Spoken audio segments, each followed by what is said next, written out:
اس سے پہلے کہ جہالت کی ہیوی بائک دوڑاتے ہوئے ریاست مدینہ ایاک نعبد و ایاک نستعین کی طرح امر بالمعروف کا بھی مذاق بنا کر اللہ کے عذاب کو دعوت دیں، میں کچھ چیزیں آپ کے سامنے رکھنا چاہتا ہوں اپنا فرض سمجھ کر، کیونکہ روز قیامت بغض و تعصب کی اس جنگ میں حق پر اٹھنا چاہتا ہوں۔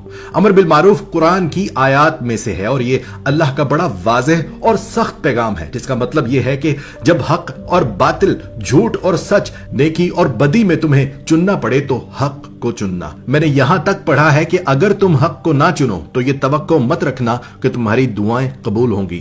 اس سے اندازہ لگا لیں کہ اللہ پاک خود موقع دے کر فرماتا ہے کہ حق پر چلنا، ورنہ میں تمہاری دعائیں تک قبول نہیں کروں گا۔ کچھ احادیث اور قرآن کی آیات پڑھنے کے بعد یہ ویڈیو بنانے کا فیصلہ کیا ہے کہ ہو سکتا ہے ہر چیز کو مذاق اور بغض کی خوراک سمجھنے والے میرے کچھ بھائی اللہ کے غضب سے ڈر جائیں اور پھر ایک بار پھر سوچیں اور فلاح پا جائیں۔ اب آتے ہیں اس بات پر کہ کوئی پوچھتا ہے کہ ٹھیک ہے میں حق کا ساتھ دیتا ہوں، پر کیسے معلوم کروں کہ کون حق پر ہے اور کون نہیں؟ حالانکہ یہ بات بہت واضح ہے، لیکن پھر بھی میں کچھ نشانیاں بتا دیتا ہوں۔ جو 70 سالوں سے سیاست کر رہے ہیں وہ حق پر ہوتے تو یہ عمران خان سیاست میں آتا ہی کیوں؟ اور میرے ملک کا بچہ بچہ لاکھوں کا مقروض ہوتا ہی کیوں؟ حق پر وہ ہے جو کہتا ہے کہ جھکنا صرف اللہ کے آگے ہے، ہم مغرب اور امریکہ سمیت کسی کے غلام نہیں ہیں۔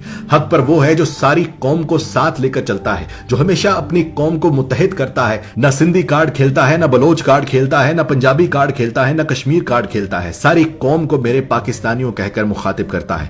حق پر وہ ہے جس نے اپنی زندگی کی پرواہ کیے بغیر اقوام متحدہ میں اسلاموفوبیا کے خلاف جنگ لڑی اور جیت کر بھی آیا۔ حق پر وہ ہے جو میڈ ان پاکستان پر یقین رکھتا ہے، جو کپڑے جوتے سے لے کر ہر چیز پاکستانی استعمال کرتا ہے اور قوم سے بھی یہی گزارش کرتا ہے کہ اپنے ملک کی اکانومی کو مضبوط کرو۔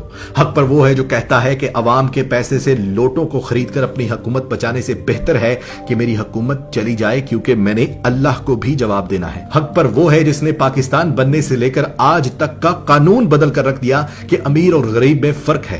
اس نے کر کے دکھایا کہ اسپتالوں میں، اسکولوں میں علاج اور تعلیم غریب امیر کے لیے یکساں ہو۔ حق پر وہ ہے جس پر ریحام خان جیسی عورتوں نے بدترین الزام لگائے، مگر اس نے زندگی میں آج تک کسی عورت کی بات کا جواب نہیں دیا، صرف اس لیے کہ ہر عورت کو قابل احترام سمجھتا ہے۔ اور سب سے بڑی نشانی حق پر ہونے کی یہ ہے کہ سارے بد کردار کرپٹ حکمران ایک ہو کر اس کے خلاف اکٹھے ہو گئے ہیں، اور یہ اتنی واضح نشانی ہے کہ افریقہ کے کسی جنگل میں کوئی ککو بنانا بھی اگر حق و باطل کا اندازہ لگانا چاہے تو اشارے سے بتا دے گا کہ اس وقت کا معروف عمران خان ہے اور منکر یہ ساری جماعتیں ہیں۔ ایسی 50 اور نشانیاں بتا سکتا ہوں، لیکن پھر ہم اشرف المخلوقات ہی کیسے جو خود اندازہ نہ لگا سکیں؟ آخر میں اجتماعی دعا ہے، یا اللہ آج کے اس سختی کے دور میں بھی یا اللہ استقامت عطا فرمانا، یا اللہ حق کا ساتھ دینے کا شرف بخشنا، یا اللہ جب دنیا سے جائیں تو سینے پر حق کے تیر ہوں مگر منکرین کی بیعت کا داغ نہ ہو۔